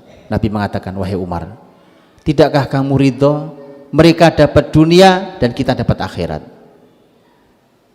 Kalimat Rasulullah SAW. Itu Rasul kita. Maka disitulah Nabi diam diri, tidak mau ditemui istrinya, antum tahu, 29 hari. Hari ke-30 Nabi kembali, kemudian Nabi menemui istrinya, dan yang pertama kali ditemui adalah Aisyah radhiyallahu anha. Begitu ketemu Aisyah radhiyallahu anha, maka Nabi mengatakan kepada para istri lain, pulanglah kalian ke rumah ayah ibu kalian, mintalah pendapat kepada mereka tentang bahwa aku diminta Allah untuk memberikan pilihan pada kalian. Itu surat Al-Ahzab 28-29 itu. Ya ayuhan nabi qul li azwajik in kuntunna turidnal hayatad dunya wa zinataha fata'alaina umatti'kunna wa usarrihkunna sarahan jamila. Itu kalau kalian inginnya dunia akan saya beri, tapi saya cerai baik-baik. Tapi kalau inginnya Allah, hari akhir, kehidupan akhirat, maka Allah telah menyiapkan pahala yang besar bagi orang-orang yang baik di antara kalian, gitu ya. Dan Nabi minta silahkan diskusi dengan keluarga masing-masing. Ini tawaran perintah Allah SWT. Debat. Para ahli ilmu berbeda pendapat tentang apa sebabnya Nabi marah. Nabi sangat marah pada istrinya. Jadi Nabi tidak mau ditemui itu karena Nabi sangat marah pada istrinya. Jadi memang ada ya naik turun keluarga itu, Pak. Justru disinilah indahnya keluarga Nabi. Keluarga Nabi itu bisa ditiru. Bisa ditiru, bukan semuanya rumah tangga tanpa masalah, nggak ada rumah tangga tanpa masalah. Rumah tangga Rasul pun ada masalahnya. Sampai masalahnya kayak begini loh. 1 bulan nggak ada komunikasi. Karena Nabi marah sama istri-istrinya. Para ahli ilmu berbeda pendapat tentang kenapa marah. Nanti disimpulkan oleh Imam Ibnu Hajar rahimahullah ta'ala, beliau mengatakan bahwa semua sebab yang disebutkan itu bisa jadi terakumulasi. Nah gitu ya, hati-hati itu, akumulasi masalah. Karena ada sebagian riwayat yang mengatakan kemarahan Nabi itu ini ada dalam surat Tahrim itu, berhubungan dengan masalah Hafsah yang membocorkan hal yang rahasia kepada Aisyah, padahal Nabi sudah minta pada Hafsah, rahasiakan masalah kita ini. Dibocorkan pada istri yang lain yaitu Aisyah radhiyallahu anha. Itu surat At-Tahrim. Apa masalah itu? Ulama juga ada 2 pendapat tentang apa masalahnya. Sebagian mengatakan ada peristiwa antara Rasul, Hafsah dan Maria Al-Qibtiyah, istri Nabi. Ada yang mengatakan itu istri Nabi, ada yang mengatakan tidak dinikahi, dari budak dan seterusnya. Dari Maria Al-Qibtiyah itu. Dan antum sudah tahu kisahnya? Oh, tidak tahu. Saya kisahkan sedikit. Rasul waktu itu Hafsah sakit. Begitu Hafsah sakit, Hafsah itu minta pulang, jadi dirawat di rumah orang tuanya. Diizinkan oleh Nabi SAW. Kemudian Maria itu rumahnya tidak ada di samping masjid. Kalau istri Nabi itu rumahnya di samping masjid itu. Tapi kalau Maria Al-Qibtiyah itu rumahnya ditaruh di arah Kuba, Masjid Kuba. Jadi agak lumayan jauh loh, sekitar mungkin 5 kilo gitu ya dari itu. Nah, suatu hari itu ketika Hafsah pulang ke rumah, maka Maria itu masuk ke rumahnya Hafsah. Rumahnya Hafsah itu posisinya hari ini nggak ada rumahnya. Posisinya adalah kalau bapak-bapak mengucap salam ke Rasul, di mana bapak-bapak berdiri itu rumah Hafsah. Tahu Bapak ya? Yang pernah umroh haji tahu. Jadi bapak-bapak kalau mengucap salam ke Rasul yang hari ini masuk dari babu salam itu, nanti keluarnya di bab baki itu, maka di mana bapak-bapak berdiri mengucap salam ke Rasul, itulah rumahnya Hafsah dulu. Waktu Hafsah sakit kan pulang. Nah Maria itu main ke rumahnya Hafsah itu, masuk ke rumah Hafsah, ada Nabi di sana. Ternyata Hafsah hari itu pulang ke rumahnya. Dilihatnya ada Maria, marah besar Hafsah radhiyallahu anha, marah ke Nabi SAW. Gitu ya, bapak-bapak hati-hati itu. Walau itu halal buat anda, hati-hati. Masuklah ke situ dan Hafsah marah. Kemudian Nabi minta baik. Ini masalah ini tolong dirahasiakan saja antara aku dan kamu, Rasul dan Hafsah. Hafsah nggak nahan, Pak, nggak tahan, mungkin nggak tahan dengan marahnya, cerita dia ke Aisyah. Nah gitu. Dan Nabi marah karena ini masalah rahasia. Rahasia ini tidak boleh diumbar begitu. Oke. Masalah yang kedua tentang tema itu adalah tema minuman madu itu. Ya, kisah minum madu yang saya sudah pernah ceritakan tentang ini gara-gara madu ngasih madu, kan? Jadi dikasih minuman madu itu, disebutkan di rumahnya Zainab binti Jahash radhiyallahu anha. Nabi kan keliling ke rumah istrinya ya, kalau pagi dan sore hari satu-satu ditemui. Masuk ke rumah Zainab nggak keluar-keluar, kelamaan itu. Istri lain sudah nunggu kan giliran untuk ditemui Nabi. Ternyata Nabi disuguhi madu dikasih ke Nabi, disuguhkan ke Nabi, Nabi minum dulu dan seterusnya. Dan itu ternyata Aisyah dan Hafsah radhiyallahu anha ini berkolaborasi untuk mengatakan ke istri, yuk kita sampaikan ke istri lain ya kan, bahwa nanti kalau Nabi datang ke rumah-rumah kalian, katakan aroma mulutmu tidak sedap ya Rasulullah. Madu apa? Madu kan nggak ada masalah. Madu itu malah menetralkan, iya kan? Nggak ada. Jadi itu karena masalah kecemburuan semuanya. Disitulah kemudian Nabi sampai mengatakan kalau gitu Nabi saat itu mengharamkan meminum madu. Itulah yang kemudian ditegur Allah di ayat pertama surat At-Tahrim itu. Ya ayuhan nabiyyu lima tuharrimu ma ahallallahu laka tabtaghi mardata azwaji wallahu ghafurur rahim. Jadi Allah tegur, wahai Nabi, kenapa kamu mengharamkan apa yang dihalalkan Allah? Itu kisahnya. Ya. Kita yang ketiga yang disebut akumulasi. Yang ketiga adalah bahwa dari tahun ke tahun ekonomi Nabi dan sahabat itu kan grafiknya naik gini, Pak. Terus naik. Jadi makin sahabat itu makin hari makin kaya. Tapi kehidupan Nabi nggak kunjung kaya. Padahal Nabi itu bisa punya hak yang lebih besar dibandingkan muslimin lain. Contohnya ada fai. Fai itu kan harta rampasan perang yang itu murni Nabi yang punya hak mengaturnya. Itu fai, beda dengan ghanimah. Maka istri-istri Nabi pernah mengatakan, ya Rasulullah, putri-putri Persia itu hidup dengan begitu nyaman dan mewahnya. Sementara engkau adalah Rasul yang lebih mulia daripada Persia. Tidakkah kau izinkan kami hidup seperti mereka? Itu membuat Nabi marah. Marahlah. Kenapa tidak? Masa iya pantas istri Nabi ngomongin duit belanja. Itu maksudnya. Jadi Masya Allah Pak. Ya sesuaikan dirilah para ibu-ibu ya, menyesuaikan diri Masya Allah. Gak pantas lah. Pembahasannya ini pembahasan akhirat, pembahasan peradaban. Terus tiba-tiba ngomongin uang belanja. Bukan nggak boleh sih Bu, kalau kurang belanja besok nanti malam belum minta juga nggak apa-apa. Tapi maksud saya pembahasannya jangan ingin hidup seperti putri Persia. Maka Nabi marah. Nah ulama mengatakan, Imam Ibnu Hajar mengatakan bisa jadi tiga hal itu adalah akumulasi. Tergabungkan itu membuat Nabi sangat marah pada istri-istrinya dan terjadilah peristiwa Nabi menjauhi istrinya 1 bulan lamanya. Gitu. Jadi rumah tangga Nabi itulah ada fluktuasi naik turunnya kayak gitu. Justru itu situ indahnya. Karena ternyata di situ ada masalah dan kita ini diajari langsung oleh Nabi bagaimana cara menyelesaikannya. Masalahnya apa, cara menyelesaikannya apa. Gitu ya. Kecemburuan Nabi SAW, kecemburuan kecemburuan istri-istri Nabi. Kecemburuan istri-istri Nabi itu ada kalanya Nabi sikapi dengan senyum-senyum aja. Disenyumi beres, selesai urusannya.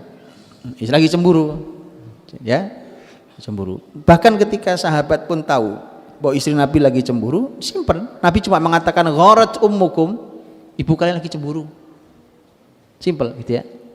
Tapi ada cemburu yang oleh Nabi dimarahi. Sampai Nabi mengatakan aja'aki syaitanuki, apakah datang setan kalian? Apa datang setanmu? Itu Nabi bicara sama Aisyah. Ketika Aisyah mencemburui Nabi saat Nabi sedang ingin berbuat kebaikan. Nabi lagi berbuat kebaikan. Malam hari Nabi ke Baqi untuk dengan sendiri bertulus, tidak ada apapun, nggak ada yang tahu. Nabi dengan tulusnya mendoakan para sahabat yang telah meninggal dimakamkan di Baqi. Diikuti Aisyah radhiyallahu anha dan babnya di kepala Aisyah hanya ketakutan Nabi ke rumah istri yang lain. Gitu. Jadi makanya ibu-ibu kalau cemburu mohon yang berlevel, berkelas gitu lah. Karena di saat itu Nabi langsung bilang setanmu lagi datang ya. Jadi ada kalanya disenyumin Nabi SAW. Karenanya bapak-bapak juga harus berilmu, tahu cemburu mana yang harus disenyumi saja dan cemburu mana yang harus Anda tegur. Jangan ngamuk mulu kerjaannya Bapak ya, gitu ya. Jadi memang ada berbeda levelnya. Harus belajar. Harus kita pelajari itu semuanya. Baik, hadirin dirahmati Allah, ada sisa waktu insya Allah nanti kita bisa tanya jawab. Tapi itu cuma cuplikan fragmen dari kisah kehidupan Nabi, tentu sangat banyak dan semuanya menjadi sangat mulia. belum lagi kita bicara tentang Nabi dan anak-anaknya, Nabi dan cucu-cucunya. Ya, dalam bagaimana Nabi SAW mendidik keluarganya, cuma ambillah sebuah semangat bahwa rumah tangga itu kalau dibina dengan sangat baik, maka perbaikan umat ini bermula dari rumah tangga kita itu. Dan ini artinya kita harus belajar kepada orang yang terbaik di keluarganya, yaitu Rasulullah Muhammad SAW. Wallahu a'lam, saya kira itu. Saya kembalikan ke Ustaz Abdurrahman.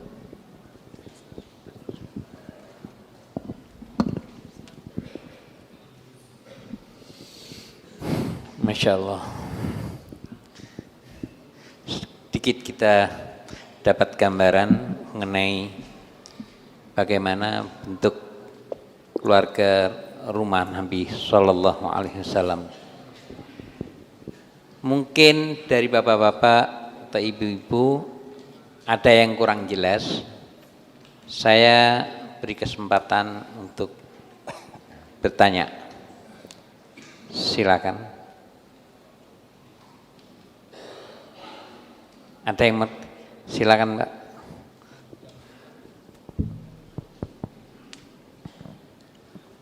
Panitia ada mic.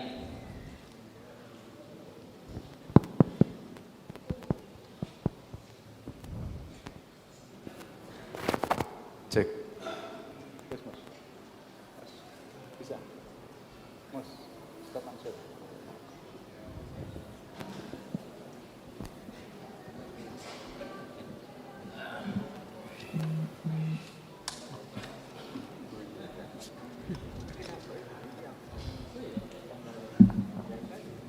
Assalamualaikum warahmatullahi wabarakatuh. Waalaikumsalam warahmatullahi wabarakatuh. Ustadz Karim, saya akan bertanya Silakan Pak. tentang keluarga Rasulullah. Rasulullah ini menurut penjelasan jenengan tadi itu kan istrinya ada 11. Apakah tidak bertentangan dengan Al-Quran yang Allah berfirman, wangkihu ma tobalakum minan nisa masna wa sulasa wa ruba'a wa in khiftum alla ta'dilu fawahidatan. Ini yang pertama. Yang kedua, apa konsep Rasulullah membina istri yang sebanyak itu kok tidak ada yang bentrok, tidak ada yang khusus dan lain sebagainya. Padahal saya ini punya istri satu aja kadang-kadang sulit membina itu. Tenang. Saya Ini bukan curhat ini, tenang. Kalau di Mekah itu, Siap. Madinah itu saya sering diomongkan sama orang-orang Arab itu. Antum min Indonesia, kam zaujutuka ana wahid. Oh, sohir. Jawabnya orang-orang Arabi di sana.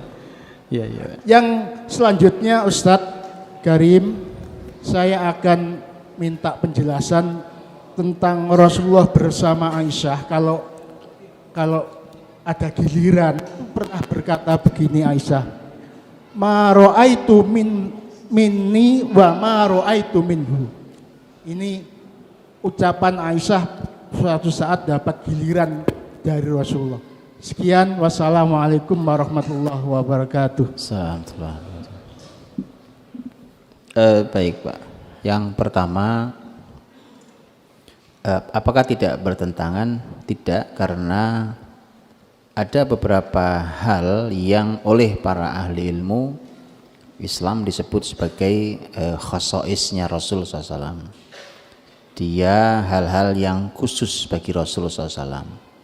Bahkan ada sebagian amal itu yang hukumnya sunnah bagi kita tapi wajib buat Nabi. Amal itu ada yang sebagian buat kita sunnah hukumnya, buat Nabi dia wajib hukumnya. Ada amal yang buat kita hukumnya makruh, buat Nabi boleh. Contohnya puasa nyambung itu, puasa wisol itu. Kan kalau puasa kita harus buka Pak kalau maghrib. Tapi kalau Nabi boleh untuk tidak buka. Puasa terus nyambung itu Nabi boleh. Kalau selain Nabi tidak boleh. Sebagian ahli ilmu menghukuminya makruh hukumnya. Ya.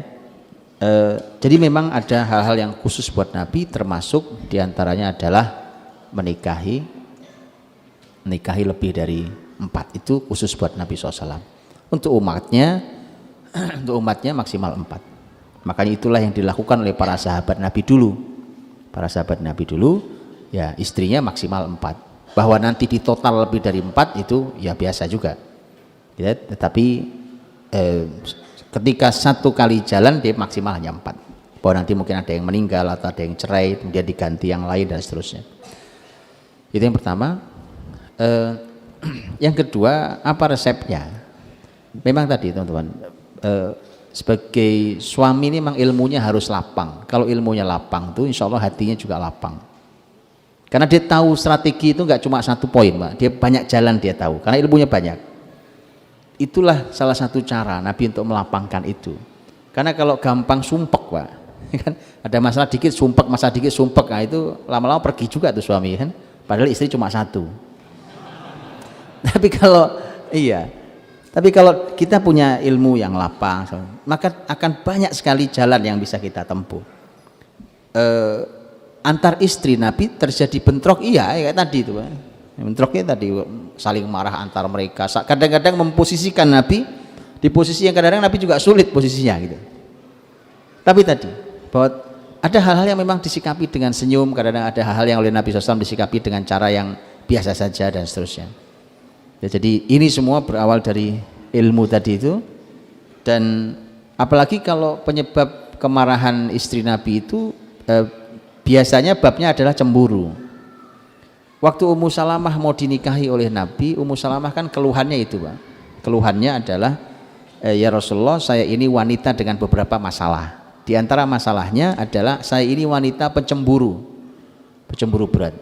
Nabi mengatakan, adapun cemburumu semoga Allah menghilangkannya darimu.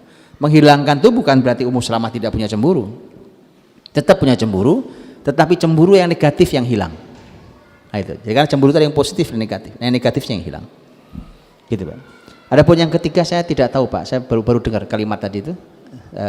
Saya tidak tahu persisnya kalimat itu seperti apa, Allah alam. Itu saya kira.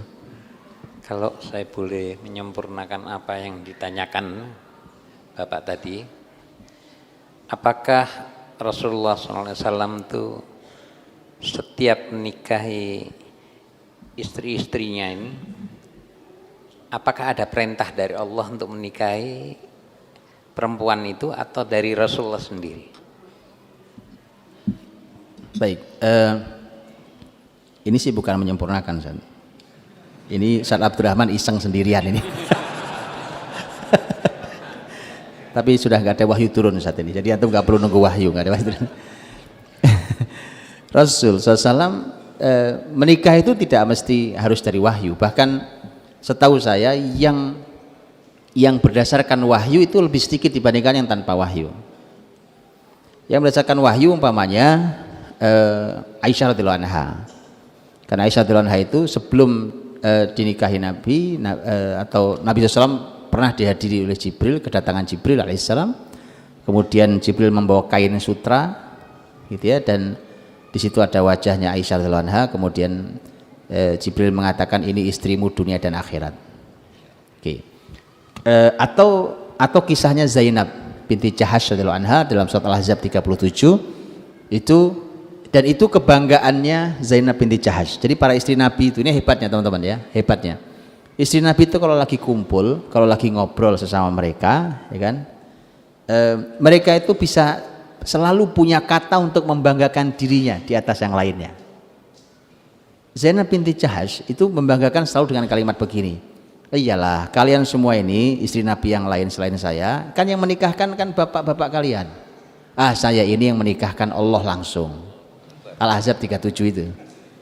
Gitu ya. Pokoknya selalu ada kata yang bisa munculkan dirinya. Itu indahnya, artinya masing-masing istri merasa dimuliakan oleh Rasulullah SAW. Oke. Jadi rata-rata istri Nabi SAW itu dinikahi oleh Nabi SAW itu tanpa wahyu.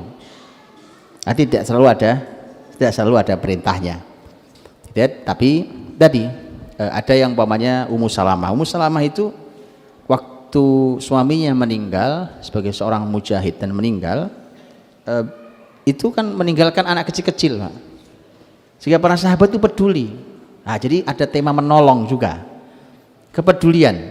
Begitu peduli, makanya Ummu Salamah kan ditawari, bagaimana kalau nikah sama Umar, nggak mau. Gimana kalau nikah sama Abu Bakar, nggak mau. Yaudah, kalau level Abu Bakar sudah tidak mau, berarti harus Rasul yang maju. Nah gitu. Udah level tertinggi sahabat, karena Abu Bakar itu level tertinggi, nggak mau berarti harus siapa lagi kalau bukan Rasul? Rasul maju. Nah itu sesuai dengan doanya Ummu Salamah waktu suaminya meninggal itu, Nabi menjenguk dan kemudian Nabi keluar dari rumah, kemudian terdengar tangis Ummu Salamah, ternyata suaminya meninggal. Kemudian kan doanya Ummu Salamah itu, Allahumma ajirni fi musibati wa akhluf li khairan minha itu ya. Ya Allah, berikan aku pahala atas musibah ini dan berikan aku ganti yang lebih baik dari ini. Nah ternyata cara Allah menggantinya, maka diberikan suami yang lebih baik. Karena memang Ummu Salamah itu adalah suaminya sebelum meninggal, memang suaminya pesan, nanti kalau aku meninggal, aku berharap kau menikah lagi. Kemudian suaminya berdoa, ya Allah, berikan pada Ummu Salamah suami yang tidak pernah menyakiti dia. Ada orang kayak gitu kan. Ada sahabat lain, yaitu contohnya Abu Dzar. Abu Dzar pesan ke istrinya, nanti kalau aku meninggal, kamu jangan nikah lagi. Ada juga yang begitu. Jadi ini leluasa teman. Dan akhirnya begitu dengar kalimat suaminya, istrinya bilang, ya Allah, aku lamar Abu Dzar di surgamu nanti. Nah gitu ya, semuanya indah lah. Begitu Ustaz Abdurrahman. Alhamdulillah. Ini ada pertanyaan Ustaz. Bagaimana peran Rasulullah SAW sebagai suami dalam menafkahi keluarganya? Apakah nafkah tersebut berasal dari harta ghanimah saja, atau Rasulullah SAW juga mencari ma'isyah dengan berdagang atau yang lainnya? Jazakumullah khairan. Baik, ya ini banyak ditanyakan. Apakah Rasul setelah menjadi Rasul itu sumber mata pencaharian beliau apa? Sebelum beliau jadi Nabi, beliau berdagang. Apalagi ketika sudah menikah dengan Khadijah, maka kan modal Khadijah itu besar sekali. Ini pengusaha yang sukses. Tapi setelah beliau menjadi Nabi, sudah nggak bisa lagi dagang, Pak. Sudah nggak bisa lagi dagang. Jadi Rasul itu sudah tidak dagang ketika beliau jadi Nabi. Nah, nggak bisa, karena sudah, kok jangankan sampai dagang, Pak. Itu baru terima wahyu pertama itu, Rasul datang, begitu yakin bahwa itu wahyu, Nabi berkata kepada, begitu turun perintah untuk berdakwah, ya ayyuhal muddatsir qum fa'andzir, bangun, berdiri, berikan peringatan. Saat itu nanti Nabi mengatakan kepada Khadijah radhiyallahu anha, kata Nabi, laqad madha ahdun naum, sudah habis waktu tidur saya. Dengan perintah seperti ini nih, sudah nggak ada lagi waktu saya untuk tidur. Jadi udah nggak sempat ngurusi pasar, Pak. Untuk jualan apanya udah nggak sempat. Karenanya Nabi itu makanya gitu, kadang-kadang ya kalau tidak ada makanan ya puasa betulan. Nah, Nabi itu orang yang tidak mungkin menampakkan ketidakmampuannya, kemiskinannya, itu nggak ada, Pak. Kalau nggak ada ya betul nggak makan, sudah. Adanya cuma air sama kurma 2 bulan berturut-turut. 2 bulan berturut-turut di rumah istri si Nabi. Sudah kejadian. 3 kali hilal, itu artinya 2 bulan. 3 kali hilal itu 2 bulan. 2 bulan berturut-turut tidak ada makanan kecuali air dan kurma. Cobain kalau percaya, Pak, betapa susahnya itu. Tapi itu kenyataannya. Sehingga dari mana sumbernya? Gitu ya. Dari mana sumbernya? Ada beberapa sumber. Sumber pertama adalah hadiah dari para sahabatnya. Nabi tidak menerima sedekah karena Nabi tidak boleh makan harta sedekah, tapi Nabi menerima hadiah. Nabi dapat hadiah-hadiah. Kadang-kadang datang pengusaha seperti Dihya bin Khalifah Al-Kalbi, pengusaha besar, datang ke Nabi, nanti ngasih hadiah sendal, baju, gitu Pak. Nabi terima hadiah karena itu sebagai sambung persaudaraan. Kemudian sahabat kaya raya Sa'ad bin Ubadah radhiyallahu anhu, ini pemimpin masyarakat Khazraj. Pemimpin besar ini kaya raya dan itu bisa setiap hari dia ngundang puluhan orang untuk makan di tempat dia itu, tiap hari bisa, Bang.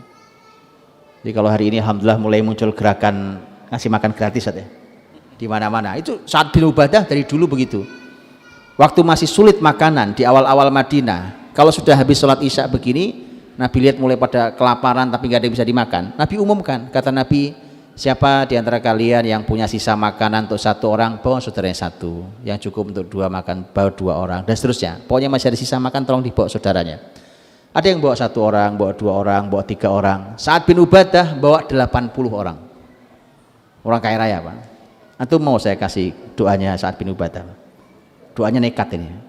Saya kasih, tapi kalau antum berdoa, antum tanggung jawab di hadapan Allah sendiri masing-masing ya. Ini agak ngancam sedikit doanya, karena doanya ini luar biasa, antum pasti senang banget doanya. Ya, cuma tanggung jawabnya nggak mudah, karena Sa'ad bin Ubadah itu kayak gitu model orangnya. Sa'ad bin Ubadah doanya begini, Pak. Doanya adalah, kata beliau, ya Allah, saya ini adalah orang yang tidak cocok dengan hal yang sedikit.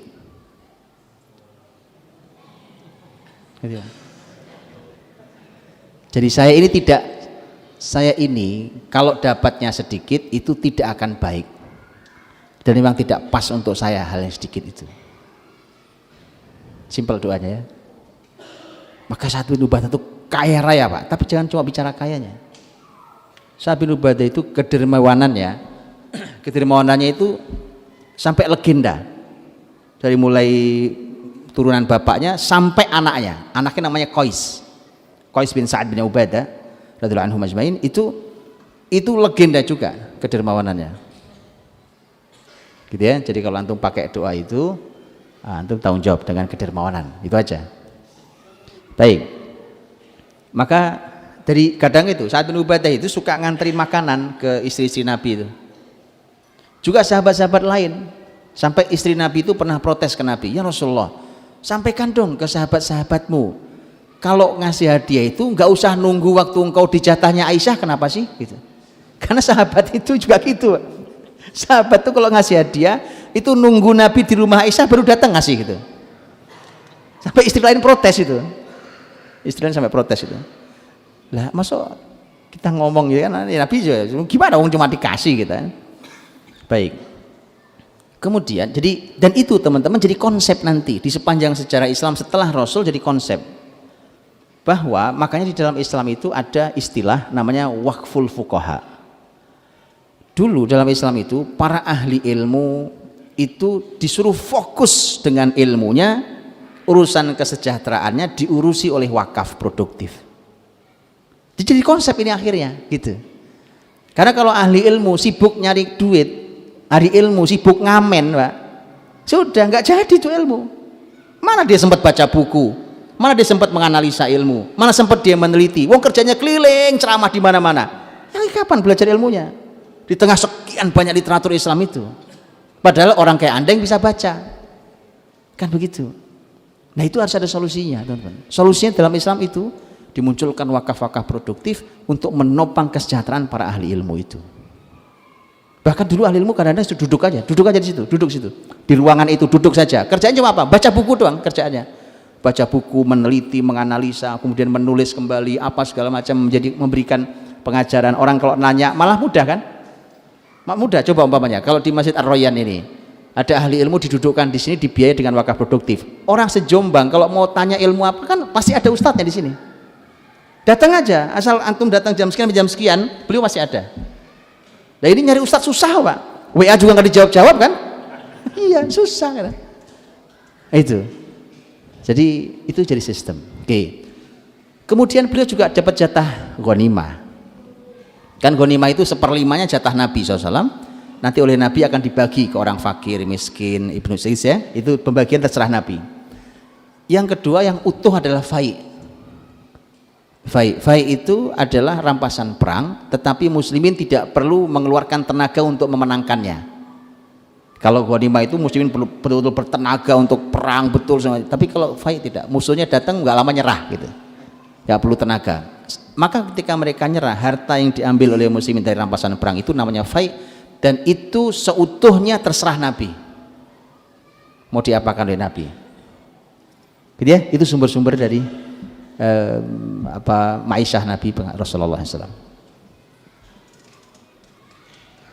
Baik, Silakan.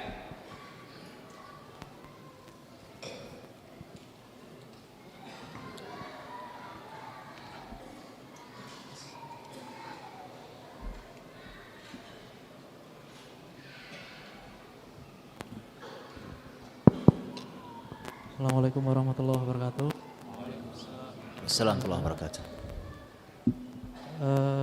Terkait dengan nikahnya Rasulullah yang 11 atau lebih dari satu. Kalau kita amati Ustaz ya, Nabi menikah dengan para janda yang sudah usia lanjut, kan begitu. Kemudian dari kehidupan beliau sepenuhnya untuk urusan agama, kan begitu. Dan menikahnya pun untuk menjalin kekerabatan dengan para istrinya, sehingga dakwahnya diterima di kaum-kaum yang dari istri-istrinya gitu. Nah, sehingga dengan demikian Nabi mengalami kemudahan, kan gitu. Nah, untuk sekarang ini, di masa sekarang, di zaman sekarang, ketika seseorang ingin menikah lagi atau lebih dari satu, yang kehidupannya belum tentu itu agama, kan gitu. Kemudian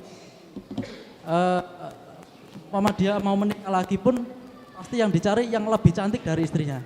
Nah, dengan orientasi seperti itu, apakah dibenarkan di dalam Islam? Meskipun menikah lebih dari satu itu diperbolehkan gitu.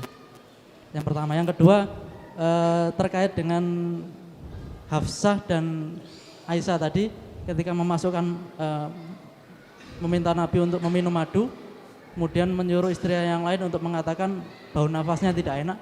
Saya penasaran apa tujuan beliau berdua mengatakan kepada istri-istri yang lain supaya nafasnya Nabi tidak enak baunya.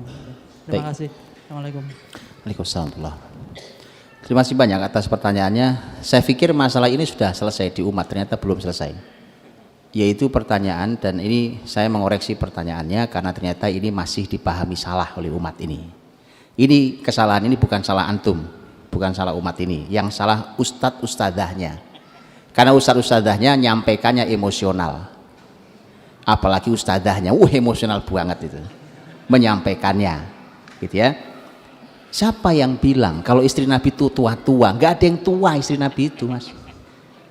Kalau janda benar, istri Nabi yang gadis hanya Aisyah radhiyallahu anha. Ya, saya bisa tunjukkan data dan literaturnya. Istri Nabi tidak ada yang tua. Kecuali Saudah tadi itu radhiyallahu anha, saya sudah ceritakan tadi. Ada yang menyebutkan dinikahi umur 55 tahun.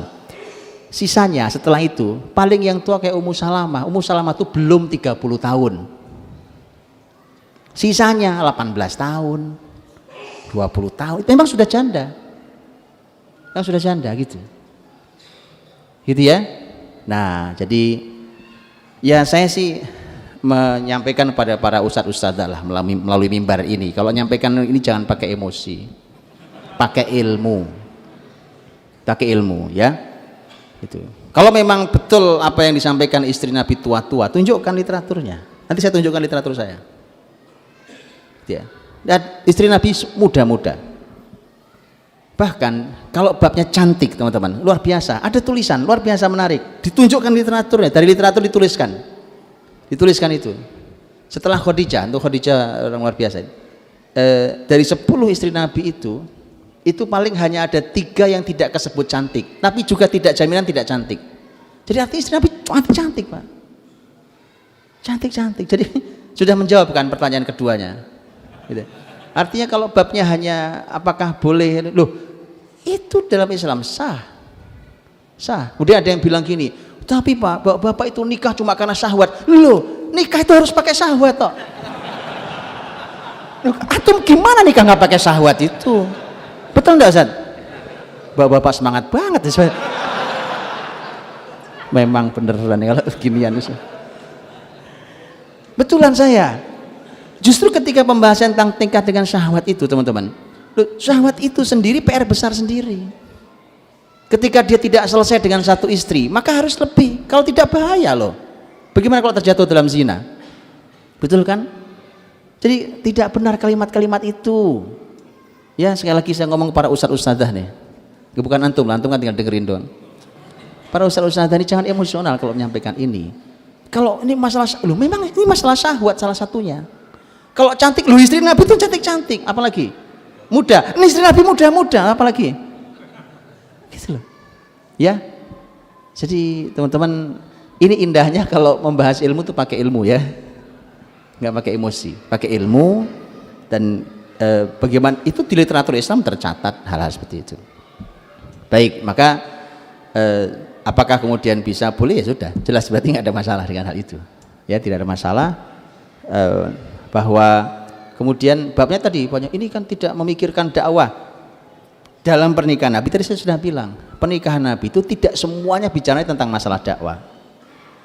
Tidak semua masalah dakwah. Oh Nabi, tadi saya tidak sempat bertutur tentang tema cinta. Tema cinta di kehidupan rumah tangga Nabi itu luar biasa indahnya, Pak. Iya, ada bab cinta. Bab cinta.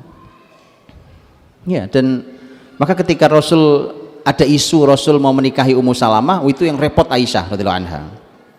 Aisyah radhiyallahu anha kemudian nyari informasi karena begitu dia nggak kenal, Aisyah tidak terlalu kenal dengan Ummu Salamah sebelumnya. Dia dengar-dengar bahwa Ummu Salamah itu orangnya pintar, cantik, apa gitu ya. Akhirnya Aisyah penasaran, cari sendiri beritanya. Dicari sendiri beritanya, dicek betul Ummu Salamah itu. Kemudian kata Aisyah, ternyata Ummu Salamah itu lebih dari yang mereka gambarkan. Nah itu tambah seruan, lebih dari yang mereka gambarkan. Memang luar biasa orangnya gitu ya. Nah, jadi kita tahu ya, kalau masalah kisah Hafsah Aisyah tadi, kenapa mereka mengatakan suruh mengatakan mulutmu aromanya tidak sedap, itu faktornya adalah karena sebenarnya mereka ingin menunjukkan protes bareng-bareng kepada Nabi. Ya, dipimpin oleh Aisyah dan Hafsah radhiyallahu anhuma. Mereka menunjukkan protes ke Nabi SAW bahwa pokoknya mereka tidak suka lah, gitu ya, karena sebenarnya berawal dari kecemburuan disulutkan ke yang lainnya. Nah, babnya cuma itu, supaya nanti Nabi tahu bahwa kan Nabi akhirnya tahu juga memang. Oh, kalau kok sama kalimatnya ya kan, masuk sini sama, masuk situ sama, masuk sini sama, ini pasti ada satu sumbernya. Oh iyalah. Nah, gitu. Jadi setelah Nabi kemudian maka ambil keputusan tadi, Nabi mengharamkan untuk tidak minum madu setelah itu. Ditegur Allah, madu itu halal loh, kenapa kamu haramkan wahai Nabi? Maka diminta Nabi untuk menebus sumpahnya, menebus sumpahnya.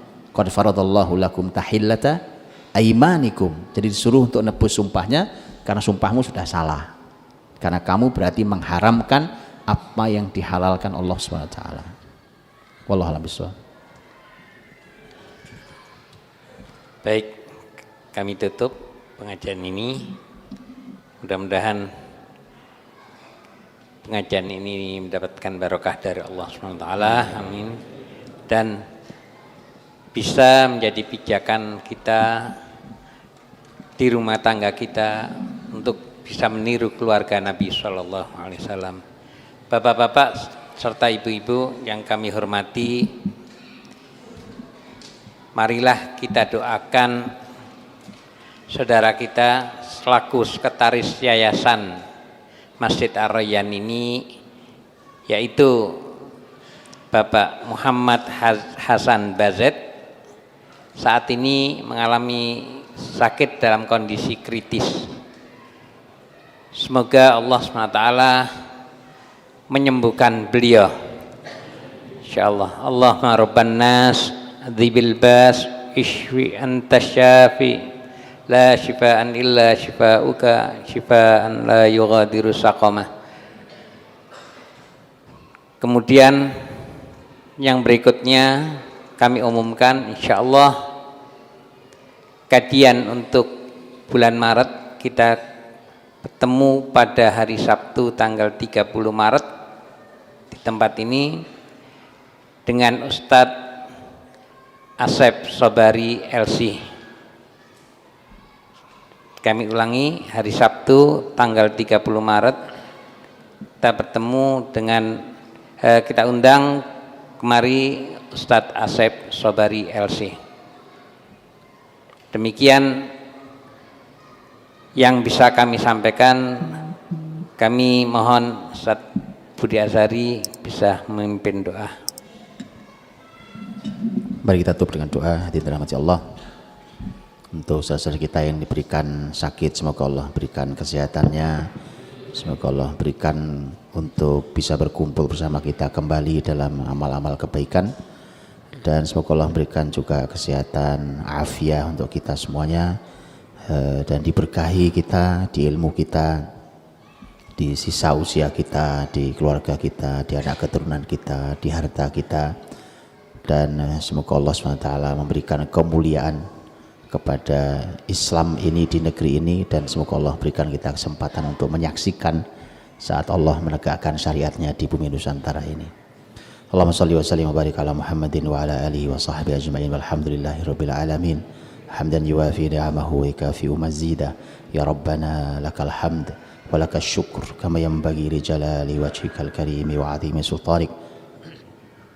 Allahumma inna nas'aluka wa nashhadu annaka antallahu la ilaha illa antal ahadus samad lam yalid wa lam yulad wa lam yakul lahu kufuwan ahad.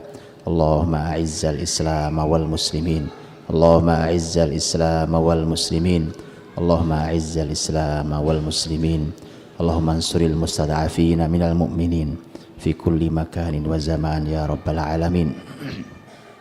Allahumma la tusallit alaina man la yakhafuka fina wa la yarhamuna. Allahumma la tusallit alaina man la yakhafuka fina wa la yarhamuna. Allahumma la tusallit alaina man la yakhafuka fina wa la yarhamuna. Rabbana hab lana min azwajina wa dhurriyyatina qurrata a'yun waj'alna lil muttaqina imama. Allahumma ij'alna muqimis shalah wa min dhurriyyatina.